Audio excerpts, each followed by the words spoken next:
Nah, Bapak Ibu Saudara yang dikasihi oleh Tuhan, teman-teman mahasiswa yang dikasihi oleh Tuhan, pagi hari ini saya akan sharing firman Tuhan dengan satu topik menjadi berkat di masa sukar. Ya, pastilah tidak akan mudah dalam situasi kita seperti sekarang. Banyak orang mengalami kesulitan, banyak orang mengalami pergumulan, tapi satu hal yang kita tahu pasti, pada waktu Tuhan memanggil kita menjadi orang percaya, Tuhan menginginkan kita menjadi garam dan terang. Tuhan menginginkan kita untuk kita bisa tetap menjadi berkat dalam situasi apapun. Kita akan baca Alkitab kita di dalam 2 Raja-Raja 4 ayat yang ke-8 sampai dengan ayat yang ke-17. Saya akan bacakan untuk Bapak Ibu Saudara. Bapak Ibu Saudara boleh melihat juga di layar. Lembaga Alkitab Indonesia memberi judul Perempuan Sunem dengan Anaknya. Pada suatu hari Elisa pergi ke Sunem. Di sana tinggal seorang perempuan kaya yang mengundang dia makan. Dan seberapa kali ia dalam perjalanan, singgahlah ia ke sana untuk makan. Berkatalah perempuan itu kepada suaminya, sesungguhnya aku sudah tahu bahwa orang yang selalu datang kepada kita itu adalah abdi Allah yang kudus. Baiklah kita membuat sebuah kamar atas yang kecil yang berdinding batu, dan baiklah kita menaruh di sana baginya sebuah tempat tidur, sebuah meja, sebuah kursi, dan sebuah kandil. Maka apabila ia datang kepada kita, ia boleh masuk ke sana.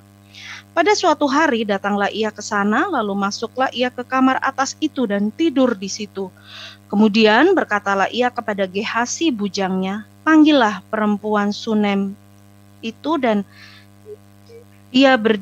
panggillah perempuan Sunem itu, lalu dipanggilnyalah perempuan itu dan dia berdiri di depan Gehasi. Elisa telah berkata kepada Gehasi, cobalah katakan kepadanya, sesungguhnya engkau telah sangat bersusah seperti ini untuk kami. Apakah yang dapat kuperbuat bagimu? Adakah yang dapat kubicarakan tentang engkau kepada raja atau kepala tentara? Jawab perempuan itu, aku ini tinggal di tengah-tengah kaumku. Kemudian berkatalah Elisa, apakah yang dapat kuperbuat baginya? Jawab Gehasi, ia tidak mempunyai anak dan suaminya sudah tua. Lalu berkatalah ia dan panggillah dia, dan sesudah dipanggilnya berdirilah perempuan itu di pintu. Berkatalah Elisa, pada waktu seperti ini juga, tahun depan, engkau akan menggendong seorang anak laki-laki. Tetapi jawab perempuan itu, janganlah tuanku ya abdi Allah, janganlah berdusta kepada hambamu ini. Mengandunglah perempuan itu lalu melahirkan seorang anak laki-laki pada waktu seperti itu juga pada tahun berikutnya, seperti yang dikatakan Elisa kepadanya. Nah, Bapak Ibu Saudara yang dikasihi oleh Tuhan, kita melihat di dalam perikop ini bagaimana Tuhan berkarya di dalam kehidupan Elisa dan perempuan Sunem itu di dalam situasi yang sama-sama mereka hadapi tidak mudah, ya. Nah, kalau kita mengatakan berkat, menjadi berkat atau diberkati, kecenderungan orang selalu berpikir kalau saya punya kedudukan, maka saya bisa menjadi berkat. Kalau saya punya kedudukan, saya punya kekuasaan, saya punya posisi, maka saya pasti bisa menjadi berkat untuk orang lain. Karena dengan kekuasaan, kedudukan, dan posisi yang saya miliki, saya bisa melakukan ini itu.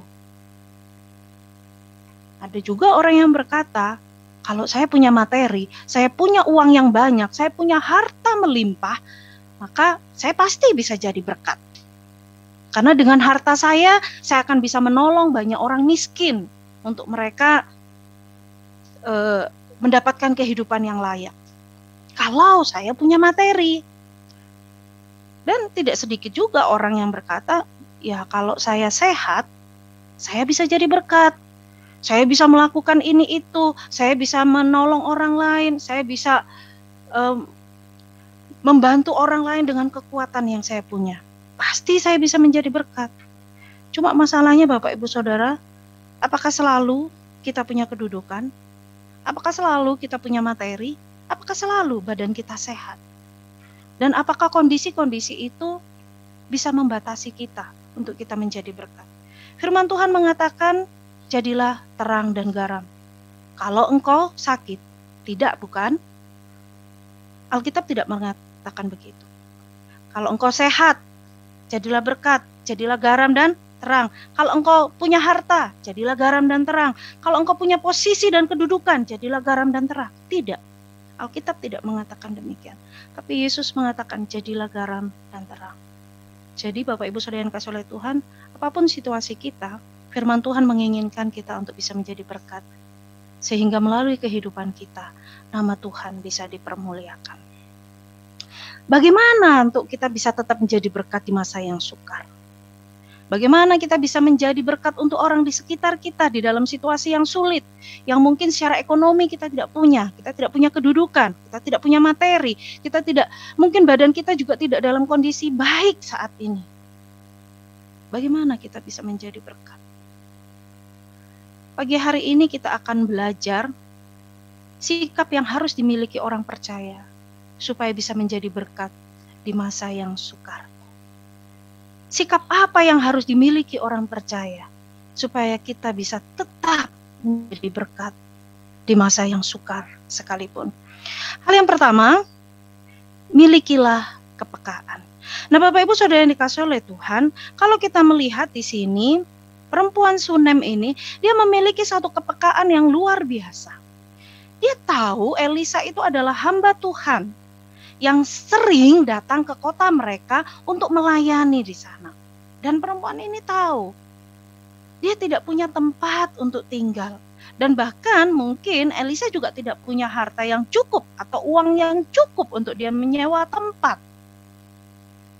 Sehingga dia berkata kepada suaminya, aku tahu loh dia ini hamba Tuhan.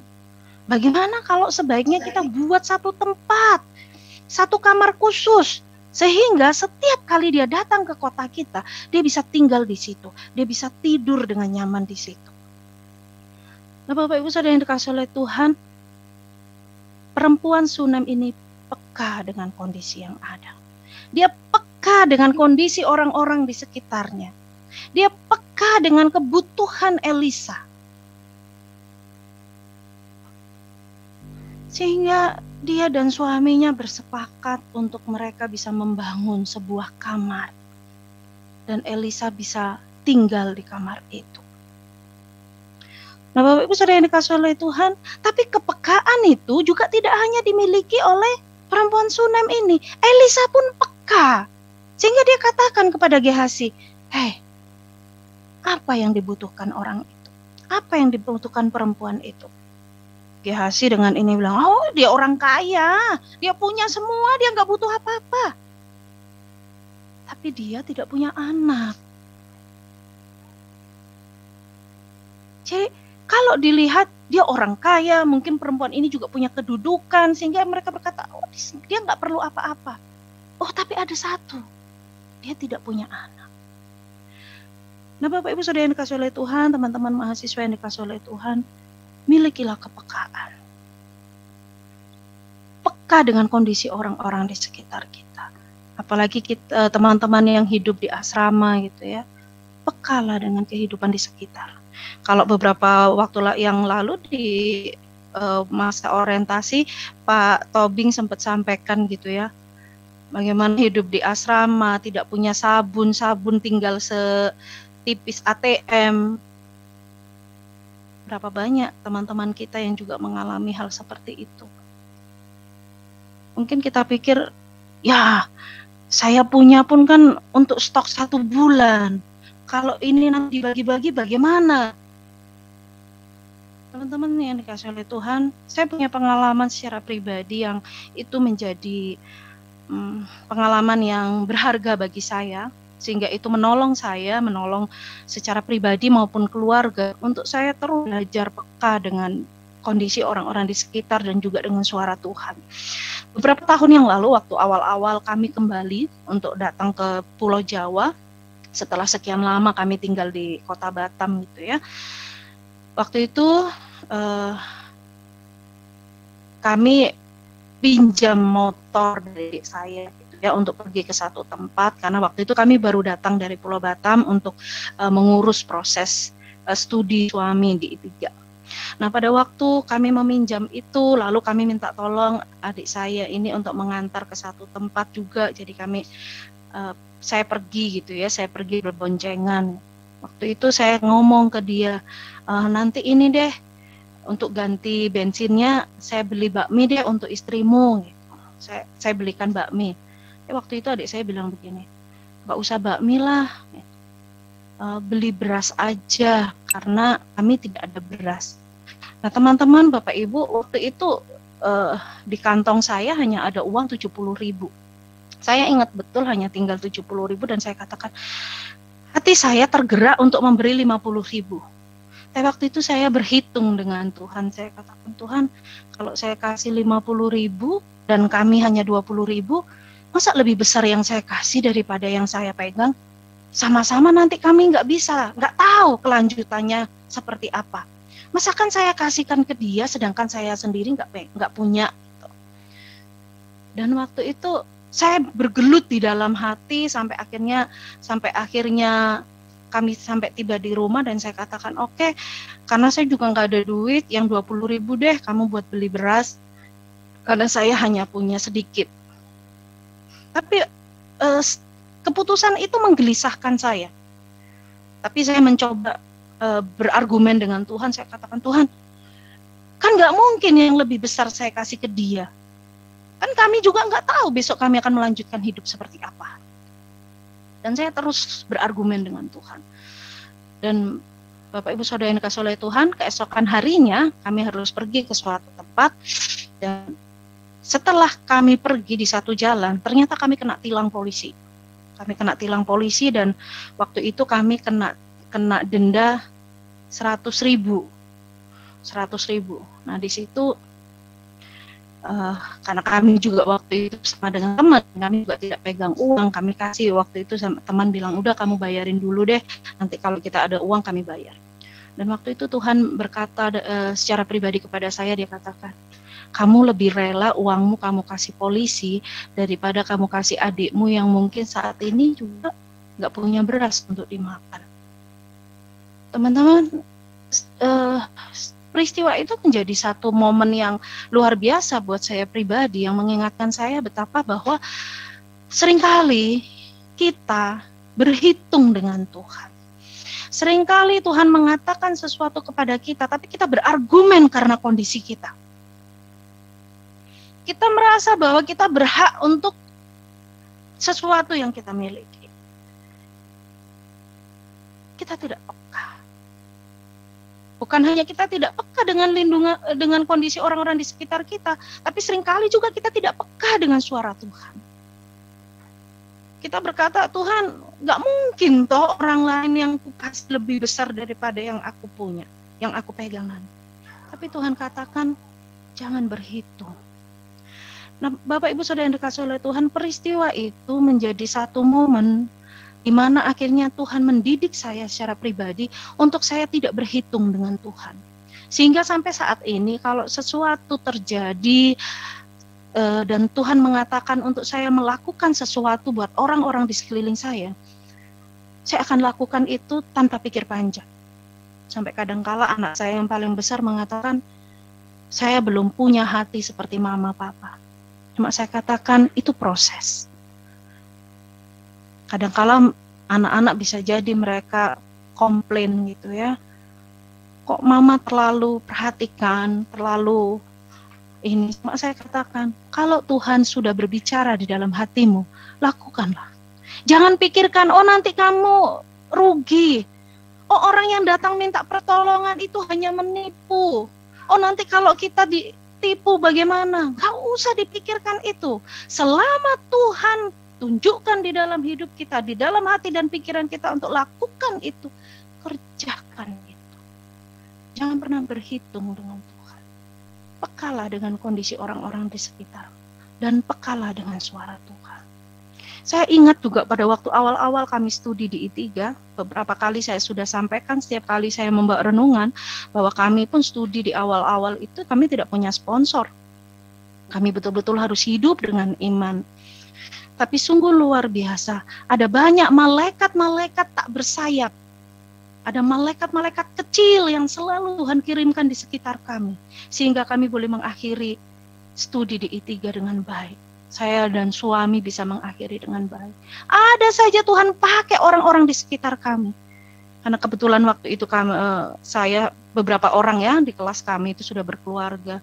Kadang-kadang kalau pas jam istirahat saya keluar dari kelas untuk meregangkan badan, tiba-tiba pada waktu masuk di dalam kelas, di dalam tas saya itu sudah ada sabun cuci, ada sabun mandi, ada pasta gigi. Kadang-kadang di dalam selip Alkitab saya itu ada amplop. Situasi-situasi itu selalu mengingatkan saya bahwa ada orang-orang yang peka dengan situasi saya, sehingga saya juga belajar untuk peka dengan orang lain. Jangan berpikir panjang. Kalau Tuhan sudah gerakkan, jangan berhitung. Karena itu teman-teman, terutama teman-teman yang di asrama, coba lihat. Tidak semua teman-teman kita mungkin memiliki kenyamanan seperti yang kita miliki. Tapi jangan juga menunggu kita nyaman untuk kita bisa berbagi dengan orang lain. Pekalah dengan kebutuhan orang-orang di sekitarmu. Pekalah dengan kebutuhan teman-teman. Mulailah dari kehidupan teman-teman di lingkungan yang terkecil. Mungkin dengan teman-teman di kamar, mungkin dengan teman-teman di asrama, teman-teman satu kelas. Oh, masa bodoh, dia tidak bisa membayar uang kuliah dan lain sebagainya. Yang penting punya saya aman. Tidak. Saya bersyukur saya juga dulu punya teman-teman satu kelas, itu yang luar biasa. Walaupun tidak semua kami itu orang mampu, tapi teman-teman di kelas saya itu selalu peduli. Pada waktu itu kalau kami tidak membayar uang sekolah sampai waktu untuk tentamen, maka teman yang tidak melunasi itu tidak akan bisa ikut ujian. Tapi saya bersyukur 6 tahun kami dibentuk. Tidak pernah ada teman kami itu yang tidak bisa ikut tentamen. Bagaimana caranya?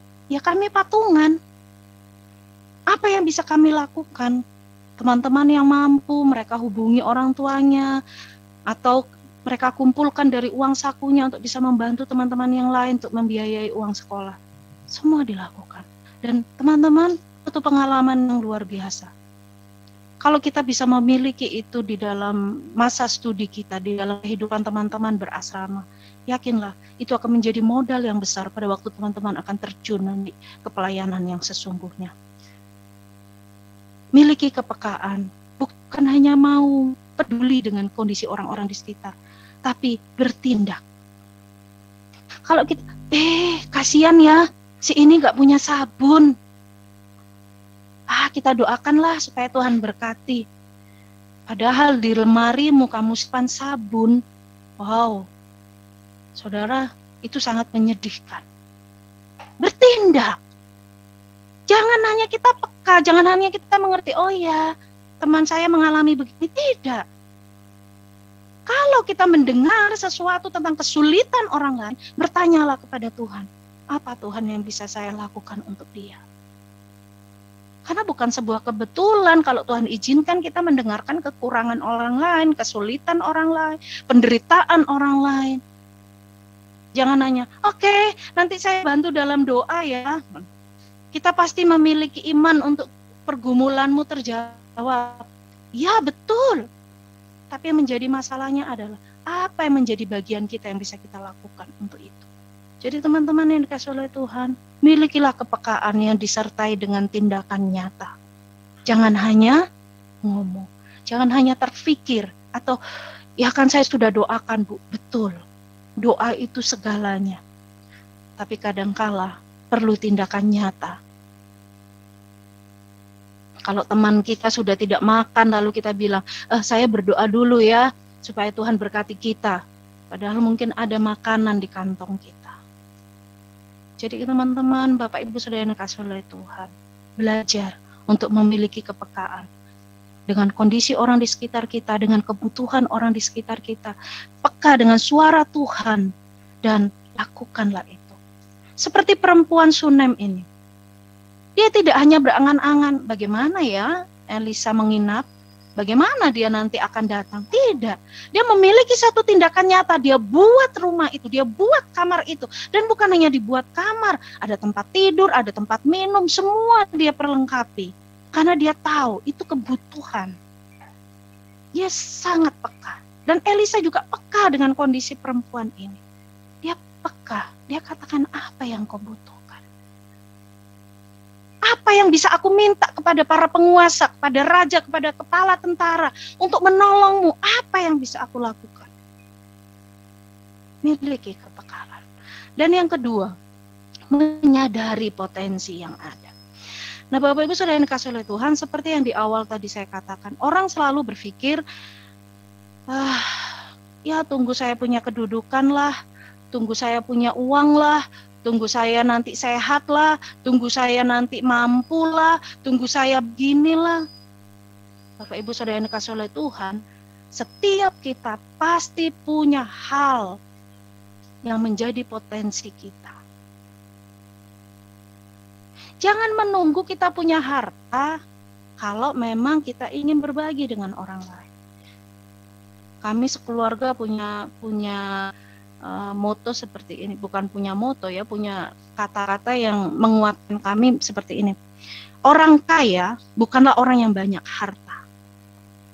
Orang kaya adalah orang yang bisa berbagi dengan orang lain, karena dia sudah merasa dirinya cukup dan dia bagikan dengan orang lain. Itulah orang kaya. Untuk apa dia punya harta banyak, tapi dia selalu katakan, ya nah kalau ku kasih ini bagaimana kami, masih kurang. Tapi orang yang bisa mengatakan kepada dirinya, cukup untuk saya, dan ini saya berikan untuk yang lain. Itulah orang kaya. Nah teman-teman yang dikasihi oleh Tuhan, jangan menunggu kita punya sesuatu dalam pandangan kita yang cukup. Tapi sadarilah potensi yang ada. Perempuan Sunem ini menyadari dia mempunyai harta untuk bisa dibagikan kepada Elisa. Maka dia buat kamar itu, dia siapkan semuanya. Dia tahu itulah yang dia miliki di hadapan Tuhan. Tapi Elisa, dia tahu, dia punya iman. Dia punya Tuhan yang berkuasa. Sehingga dia katakan, aku akan berdoa sehingga tahun depan engkau akan memiliki anak. Bapak Ibu Saudara yang dikasihi oleh Tuhan, teman-teman mahasiswa yang dikasihi oleh Tuhan. Menjadi berkat tidak melulu bicara soal materi. Tapi pada waktu kita bisa memberikan dana kita, oke, itu bisa memberkati orang lain. Tapi daya kita, kekuatan kita, pikiran kita, perhatian kita, itu juga bisa menjadi berkat untuk orang lain. Jadi kalau memang kita punya waktu untuk kita bisa membuka hati kita, telinga kita untuk mendengar keluh kesah orang lain, berikanlah itu. Kalau itu bisa menjadi berkat untuk kita, untuk orang lain di sekitar kita. Dan itu yang memang mampu kita lakukan. Bisa jadi kita tidak punya harta, tapi kita punya telinga untuk bisa mendengar keluh kesah orang lain.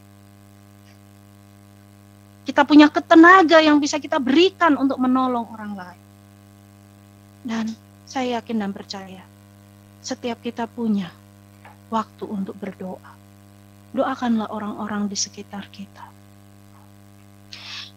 Kadangkala mungkin kita sadar atau tidak gitu ya. Ada teman yang mungkin yang chat kita atau hubungi kita, bantu saya dalam doa ya. Wah, dengan pede kita balas, oke, ikut mendoakan. Tapi hanya berbicara begitu, tanpa kita mengambil waktu memang untuk kita khusus berdoa tentang pergumulan orang itu. Kalau memang kita tidak bisa doakan, jangan mengiyakan. Dan saya yakin untuk berdoa tidak perlu waktu-waktu yang oke, tunggu ya nanti malam saya akan siapkan waktu. No. Saat itu pun kita doakan bisa. Dan kalau memang itulah potensi yang Tuhan berikan kepada kita, lakukanlah. Jangan hanya menunggu. Begitu Tuhan menggerakkan hati kita untuk melakukan sesuatu, segera bertindak. Karena kalau tidak, kalau kita tunda, kita tidak pernah tahu apa yang terjadi. Saya ingat satu peristiwa beberapa waktu yang lalu, awal-awal masa pandemi kalau tidak salah ya. Sudah beberapa waktu ada satu keluarga yang ingin kami doakan karena kuasa gelap gitu ya, karena kuasa gelap. Tapi waktu itu karena satu dan lain hal kami masih menimbang-nimbang, bisa nggak ya datang untuk mendoakan gitu. Karena ya mereka itu pengurus gereja dan gereja itu tidak percaya dengan okultisme, sehingga banyak sekali pertimbangan kami waktu itu untuk kami datang mendoakan. Terus suara Tuhan tuh datanglah, doakanlah. Tapi waktu itu kami masih bilang, nanti kami akhirnya bermasalah dengan gereja dan lain sebagainya. Itu pertimbangan kami. Sampai akhirnya suatu hari saya dan tim katakan, oke, hari Selasa ya, kita pergi ke rumah ibu itu untuk kita berdoa. Dan Bapak Ibu, hari Senin pagi, Tuhan panggil ibu itu. Satu penyesalan yang luar biasa yang saya rasakan. Saya dengan tim, kami menangis, Tuhan ampuni kami. Ampuni kami, karena kami menunda-nunda apa yang menjadi perintah Tuhan untuk kami. Bapak Ibu Saudara yang dikasihi oleh Tuhan, saya berharap itu tidak terjadi dengan kita lagi gitu ya. Satu penyesalan karena kita tidak melakukan apa yang Tuhan perintahkan untuk kita. Jangan karena kita menunda seseorang meninggal tanpa dia dimenangkan Tuhan. Jangan karena kita menunda seseorang kelaparan karena kita memegang erat apa yang menjadi berkat kita. Jangan karena kita menunda orang lain akhirnya tidak tertolong. Karena itu saudara yang dikasihi oleh Tuhan, Elisa juga bukan orang yang berkelebihan. Tapi dia tahu ada potensi di dalam dirinya yang bisa dia jadikan berkat untuk orang lain. Perempuan Sunem ini pun punya kekurangan. Dia tidak memiliki anak. Pada masa itu tidak memiliki anak itu bagaikan sebuah kutukan. Tapi dia tahu ada bagian yang bisa dia kerjakan untuk menjadi berkat bagi orang lain. Karena itu Bapak Ibu yang dikasihi oleh Tuhan, apapun yang menjadi permasalahan kita, apapun yang menjadi pergumulan dan kesulitan setiap kita, mari tetap menjadi berkat. Mau menjadi berkat. Bagaimana caranya? Asah kepekaan kita. Terus asah kepekaan kita. Dan kembangkan potensi yang ada. Dalam perjanjian baru jelas dikatakan ada talenta 1, talenta 2, talenta 5. 2 dan 5 bisa berkembang karena diusahakan. Tapi yang 1 tidak bisa berkembang karena dipendam. Apa yang ada pada kita? Pakailah itu. Supaya Tuhan bisa menjadikan itu saluran berkat untuk banyak orang. Amin. Tuhan memberkati. Mari kita berdoa.